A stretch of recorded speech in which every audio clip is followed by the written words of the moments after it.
ଗଳ୍ପଟିର ଶୀର୍ଷକ କାଚକାନ୍ଥ। ପ୍ରଥମ ଭାଗ। ସୂର୍ଯ୍ୟ ସକଳ ଶକ୍ତିର ଆଧାର। ସାର୍ ପାଠ ପଢ଼ଉ ପଢ଼ଉ କହିଲେ ଏତକ। ସେତେବେଳକୁ ମୁଁ ଷଷ୍ଠ ଶ୍ରେଣୀର ଛାତ୍ରୀ।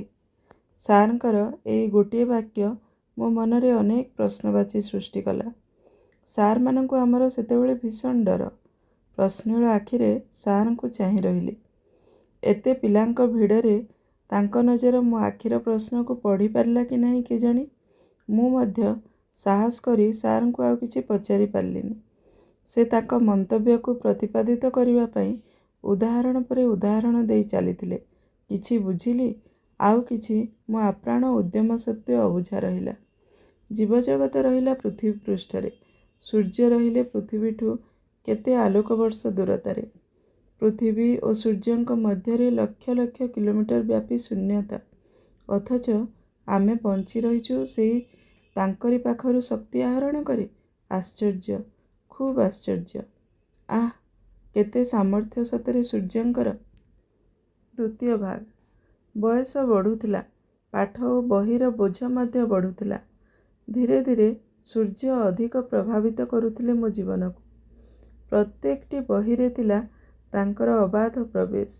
ବିଜ୍ଞାନରେ ସର୍ବଶକ୍ତିର ଉତ୍ସ ହେଇ, ସାହିତ୍ୟରେ ଦେବତା ରୂପରେ ସୂର୍ଯ୍ୟ ଓ ବୀରତ୍ୱର ପ୍ରତୀକ ହେଇ, ଏବଂ ଭୂଗୋଳରେ ଏକ ଅଗ୍ନି ପିଣ୍ଡୁଳା ହେଇ, ଯାହାଙ୍କ ଇଚ୍ଛା ଅନିଚ୍ଛାରେ ଘଟି ଯାଉଥିଲା ଆମ ପୃଥିବୀ ପୃଷ୍ଠର ସକଳ ପରିବର୍ତ୍ତନ।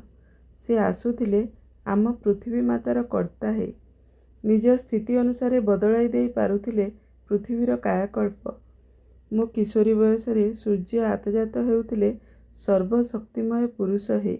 କହିବାକୁ ଗଲେ ସେ ହେଇସାରିଥିଲେ ମୋ ସ୍ୱପ୍ନର ନାୟକ, ମୋ ତରୁଣୀ ମନର ମାନସ ପୁରୁଷ।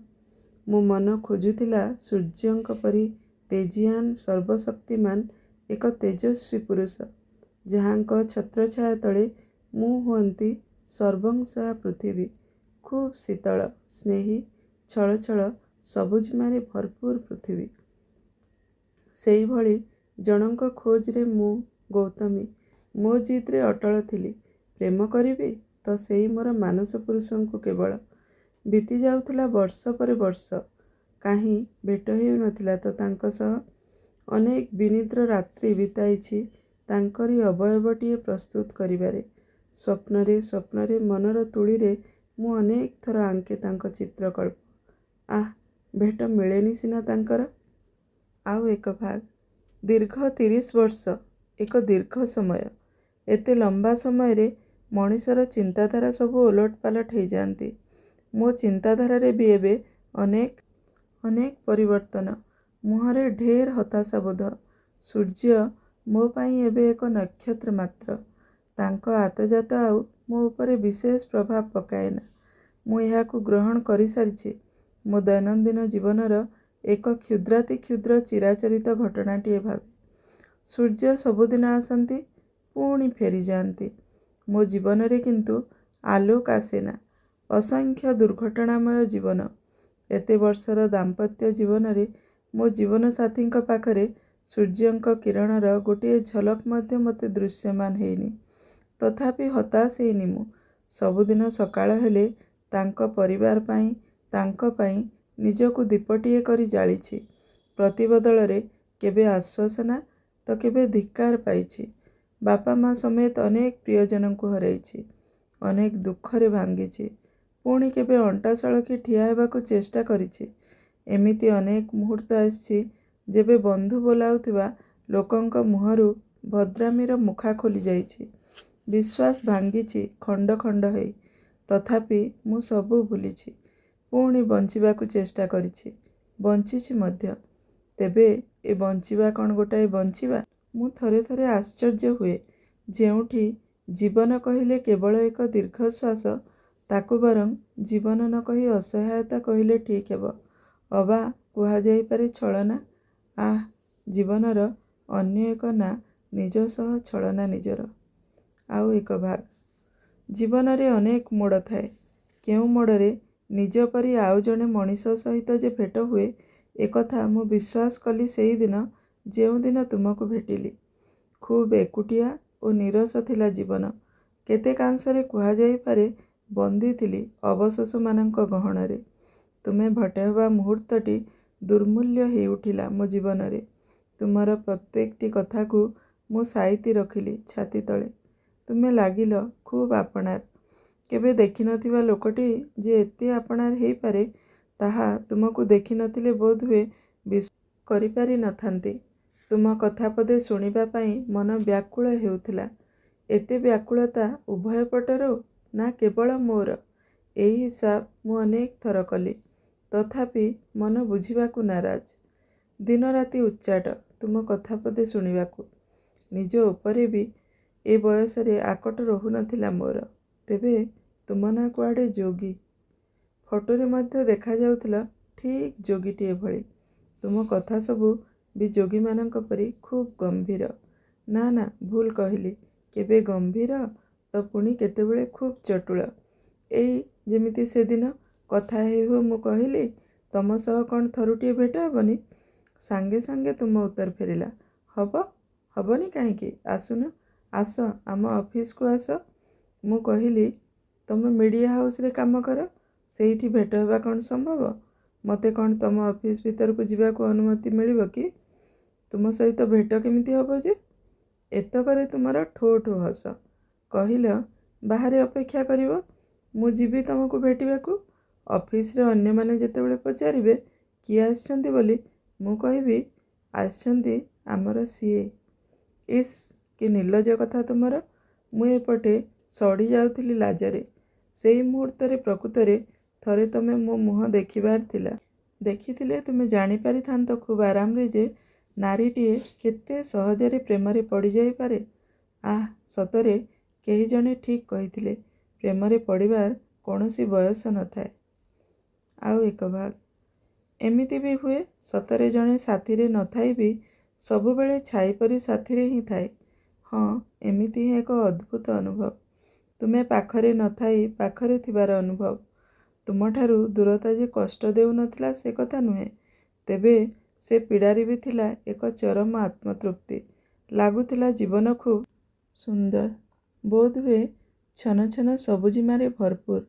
ସବୁବେଳେ ସବୁ ମୁହୂର୍ତ୍ତରେ ନାଁଟିଏ ସାଥୀ ହେଇ ରହିଥିଲା, ତୁମରି ନାଁ, ଯୋଗୀ। ମନ ଭିତରେ ବାରମ୍ବାର ଉଚ୍ଚାରିତ ହେଉଥିବା ଏଇ ତୁମ ନାଁକୁ କିନ୍ତୁ ହଜାର ଚେଷ୍ଟା ସତ୍ତ୍ୱେ ମଧ୍ୟ ମୁହଁରେ ଉଚ୍ଚାରି ପାରେ ନା ମୁଁ। ଏକ ଶିହରଣ ଯେମିତି ଥରାଇ ଦିଏ ଅନ୍ତରାତ୍ମାକୁ। ମୁଁ ଭିଜୁଥିଲି ତୁମ ପ୍ରେମରେ ଅହରହ, ଦିବାନିଶି। ତେବେ ମୋ ପ୍ରେମ ନିଃସର୍ତ୍ତ ନୁହେଁ। କାରଣ କ'ଣ କହିଲ? ସତ କଥା ଏଇଆ ଯେ ମୁଁ ତୁମକୁ ଭେଟିଲା ପରଠୁ ପ୍ରତ୍ୟେକ ମୁହୂର୍ତ୍ତରେ ଚାହୁଁଥିଲି ଗୋଟିଏ ହିଁ କଥା, ଆଉ ସେଇ କଥାଟି ହେଲା ମୁଁ ହେଇଯାଆନ୍ତିନି ସତରେ ତମର ସିଏ। ମୁଁ ଜାଣିଥିଲି ଏହା ଏକ ମିଛ ଆଶ୍ୱାସନା। ତଥାପି ଯେମିତି ଏଇ ଜୀବନର ସବୁତକ ଲୋଡ଼ିବାପଣର ପରିସମାପ୍ତି ଘଟି ସାରିଥିଲା। ଜୀବନ ସ୍ଥିର ହେଇଗଲା ତୁମରି ନାଁଟି ପାଖରେ। ଆଃ, ପ୍ରେମର ଅନ୍ୟ ଏକ ଅର୍ଥ ବୋଧହୁଏ ଅପୂର୍ଣ୍ଣତା ଭିତରେ ପୂର୍ଣ୍ଣତା। ଆଉ ଏକ ଭାଗ, ମଣିଷର ମନ ଥରେ ଥରେ ଅମାନୁୟା ହୁଏ। ଏଇ ଯେମିତି ସେଦିନ ଅଧରାତିରେ ମୁଁ ତୁମକୁ ଫୋନ୍ କଲି, ତମେ କହିଲ ଶୋଇପଡ଼, କଥା ହୁଅ ନା ଏବେ। ତମ ସ୍ୱରରେ କେମିତି ଗୋଟେ ଆପଣାପଣର ଅଜବ ମିଠାସ୍। ମୁଁ କହିଲି, କାହିଁକି? ତମର ଉତ୍ତର ଶୁଣି ସତରେ ମୁଁ ଚମକି ପଡ଼ିଲି। ତମେ କହିଲ, ଅଧରାତିରେ ପୁରୁଷ ପୁଅର ମନ ବଦଳିଯାଏ। ମୁଁ ବି ପୁରୁଷ, ମୋ ମନ ବଦଳିବା ପୂର୍ବରୁ ଶୋଇପଡ଼। ଏତେ ଆପଣାର କଥା କ'ଣ ଆମକୁ ନିଜର ଭାବୁନଥିବା କେହି କହିପାରେ? ମୋ ମନ ଆହୁରି ଅବୁଝା ହେଲା। ମୁଁ ଚାହୁଁଥିଲି ସତରେ ତମେ ବଦଳିଯାଅ, ମାତ୍ର ଥରୁଟେ। ବନ୍ଧୁତାରୁ ପ୍ରେମରୁ ଆହୁରି ଅଧିକ ଗାଢ଼ ରଙ୍ଗରେ ରଙ୍ଗେଇ ଦିଅ ଆମ ସମ୍ପର୍କକୁ। ମୁଁ ଅଧିକ ଥଟ୍ଟା କରିବା ସ୍ୱରରେ କହିଲି, ବଦଳୁ, ମୋର କିଛି ଅସୁବିଧା ନାହିଁ। କଥାରେ କଥାରେ ଆମେ ଚାଲିଗଲେ ବହୁତ ଦୂରକୁ, ଦୁହେଁ ଦୁହିଁଙ୍କର ଖୁବ୍ ନିକଟକୁ। ସେ 100 କିଲୋମିଟର ଶାରୀରିକ ବ୍ୟବଧାନକୁ ତୁମେ କ'ଣ ସତରେ ଅନୁଭବି ପାରିଲ? ମୋ ଅନୁଭବ ଯେ ନିଆରା।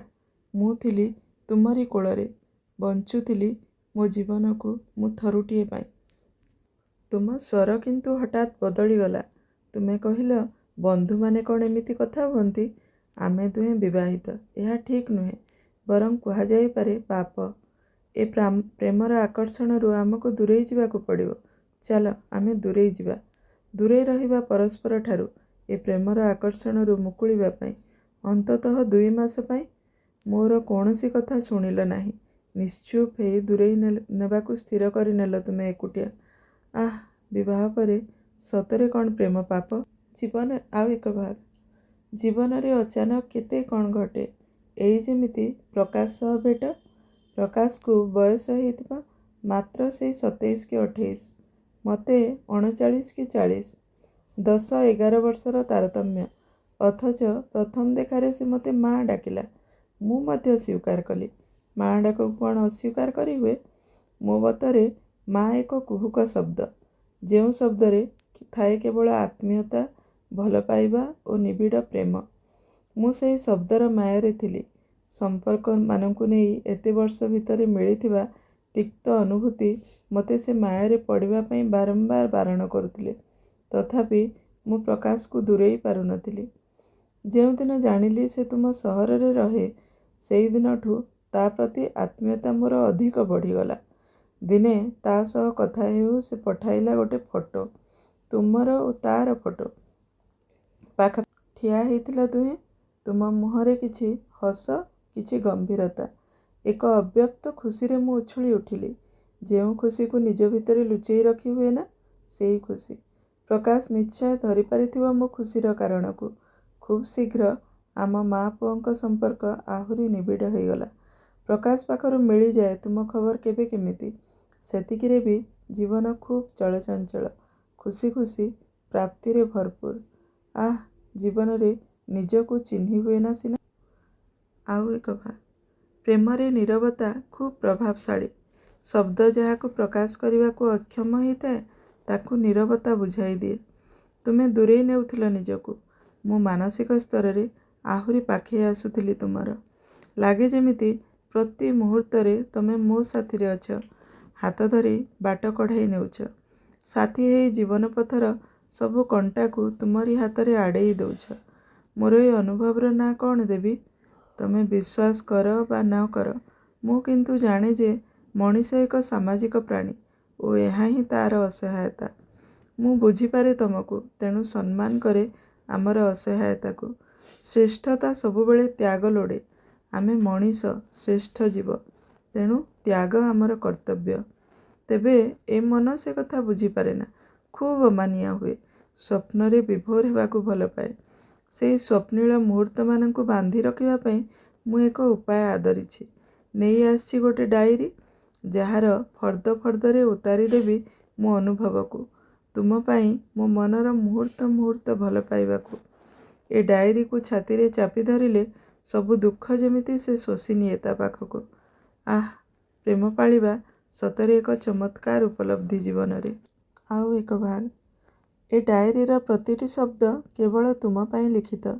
ୟାକୁ ତୁମ ପାଖରେ ପହଞ୍ଚାଇବା ପାଇଁ ମନ ଢେର ଉଦ୍ଗ୍ରୀବ ହେଉଥିଲା। ଯେମିତି ହେଲେ ଏ ଡାଏରୀ ତୁମ ପାଖରେ ପହଞ୍ଚିବା ଦରକାର। ତେଣିକି ତମେ ରଖ ତାକୁ ବା ଫିଙ୍ଗିଦିଅ, ପୋଡ଼ିଦିଅ ଅବା ନଷ୍ଟ କରିଦିଅ, ଅବା ହୃଦୟର ନିକଟତମ ସ୍ଥାନରେ ସୁରକ୍ଷିତ ରଖିପାର ସାରା ଜୀବନ। ତେବେ ପହଞ୍ଚାଇବି କେମିତି ଯେ? ନିଜ ଭିତରେ ନିଜେ ବ୍ୟସ୍ତ ହେଇ ଉଠୁଥିଲି।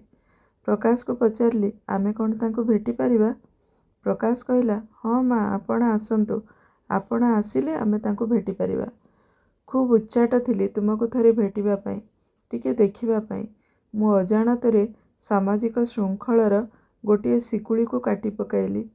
କେଉଁ ଅଦୃଶ୍ୟ ବନ୍ଧନରେ ଟାଣି ହେଇ ଚାଲିଗଲି ତମ ଅଫିସ୍ ଯାଏଁ ଜାଣିନି।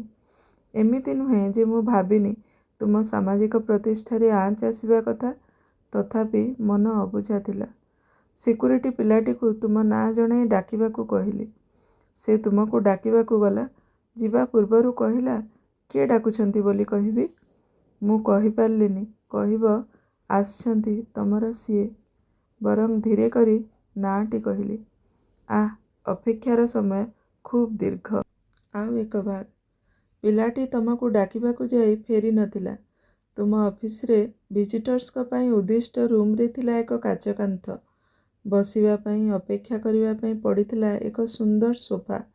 କାନ୍ଥରେ ଝୁଲୁଥିଲା ଏକ ପଟ୍ଟଚିତ୍ର, ରାଧାକୃଷ୍ଣଙ୍କର ଯୁଗଳ ପ୍ରତିମୂର୍ତ୍ତି। କୋଣରେ ରଖାଯାଇଥିଲା ସୁନ୍ଦର ଟେରାକୋଟା କାମର ଏକ କୁଣ୍ଡ। କୁଣ୍ଡ ଭିତରେ ଲୋଭନୀୟ ଫୁଲଗଛ। ଖୁବ୍ ମାର୍ଜିତ ଓ ରୁଚିସମ୍ପନ୍ନ ରୁମ୍। ତଥାପି କାହିଁକି କେଜାଣି ଖୁବ୍ ଅସ୍ଥିର ଲାଗୁଥିଲା ମୋତେ। ସବୁ ଜିନିଷ ଯଦିଓ ଆକର୍ଷଣୀୟ, ତଥାପି ମୁଁ ଖାଲି ଏପଟ ସେପଟ ହେଉଥିଲି। ପ୍ରକାଶ ମୋତେ ବାରମ୍ବାର କହୁଥିଲା କାଚ କାନ୍ଥ ସାମ୍ନାରେ ପଡ଼ିଥିବା ସୋଫାରେ ବସି ରହି ଅପେକ୍ଷା କରିବା ପାଇଁ। ମୋ ମନର ଅବସ୍ଥା କେମିତି ବା ସେ ବୁଝିପାରନ୍ତା? ମୁଁ ବା କେମିତି ତାକୁ ବୁଝାଇ ପାରନ୍ତି? ମୋ ପାଖରୁ ଅଳ୍ପ ଦୂରରେ ଠିଆ ହେଇ ମୋବାଇଲରେ କ'ଣ ସବୁ ଟାଇପ୍ କରୁଥାଏ। ବୋଧହୁଏ କାହା ସହ ଚାଟିଂ। ମୋବାଇଲରୁ ଅଳ୍ପ ମୁହଁ ଉଠାଇ କହିଲା, ମା, ଏଇଠି ବସନ୍ତୁ, ସାମ୍ନାକୁ ଦେଖନ୍ତୁ, ସେ ଆସିବେ ଯେ। ତା ସ୍ୱରରେ ଥିଲା ଆଶ୍ୱାସନା। ମୁଁ ମୁହଁ ଉଠାଇ ଚାହିଁଲି କାଚ କାନ୍ଥର ସେ ପାଖକୁ। ଆହା, ତମେ ଦିଶିଗଲ କାଚ କାନ୍ଥର ସେ ପାଖରେ। ତୁମ ସିଟ୍ରୁ ଉଠିଯାଇ କାଚ କାନ୍ଥ ସେ ପାଖରେ ମୋ ବସିବା ଜାଗାରୁ ଦେଖାଯାଉଥିବା କେବିନ୍ ପାଖରୁ ବୁଲି ଆସିଲ ଘେରାଏ। ଓଃ ଜୀବନ, ମୁଁ ଧନ୍ୟ ହେଲି ଏତକ ସଂଯୋଗରେ। ଏହା କ'ଣ ସତରେ ସଂଯୋଗ ଥିଲା? କ୍ଷଣିକ ପାଇଁ ମିଶିଗଲା ଦୁଇଟି ଆଖି। ତୁମେ ଆଢ଼ୁଆଳ ହେଇଗଲ ସେଇ କ୍ଷଣିକ ପରେ ମୋ ଦୃଷ୍ଟିରୁ। ତେବେ ଏହା କ'ଣ ସତରେ କ୍ଷଣିକ ଥିଲା? ଆଃ, ଜୀବନରେ ଏସବୁ ମୁହୂର୍ତ୍ତକୁ ଧରି ରଖିବା ପାଇଁ ପଜ୍ ବଟନଟିଏ କାହିଁକି ନଥାଏ ଯେ? ଶେଷ ଭାଗ। ପିଲାଟି ଫେରିଆସି କହିଲା, ସେ ଭେଟ ହେବା ପାଇଁ ମନା କଲେ, ବ୍ୟସ୍ତ ଅଛନ୍ତି, ଭେଟ ହେଇପାରିବନି। ଯଦି କିଛି ଦେବାକୁ ଅଛି ତେବେ ଦିଅନ୍ତୁ, ମୁଁ ତାଙ୍କୁ ଦେଇଦେବି। ପ୍ରକାଶର ମୁହଁକୁ ଚାହିଁଲି। ସେ ସ୍ୱୀକୃତି ସୂଚକ ମୁଣ୍ଡ ହଲେଇଲା। ବ୍ୟାଗ୍ରୁ ଡାଏରୀକୁ ସାଇତି ରଖିଥିବା ଏନଭେଲପଟିକୁ କାଢ଼ିଲି, ବଢ଼ାଇ ଦେଲି ପିଲାଟି ହାତକୁ। ଫେରିଲା ବେଳେ ମୁଁ ସୁଖୀ ଥିଲି ଅବା ଦୁଃଖୀ, ପରିପୂର୍ଣ୍ଣ ଅବା ଅସମ୍ପୂର୍ଣ୍ଣ, ସେ କଥା ତ ଜାଣିନି। ତେବେ ମୋ ପୁଅର ମୁହଁରେ ଗୁଣୁ ଗୁଣୁ ହେଇ ଶୁଭୁଥିଲା ଅକ୍ଷୟ ମହାନ୍ତିଙ୍କର ସେଇ ଗୀତ, କାଚ କାନ୍ଥର ଏପାଖେ ମୁଁ, ସେପାଖେ ଜୀବନ, ସେପାଖେ ଜୀବନ। ଧନ୍ୟବାଦ।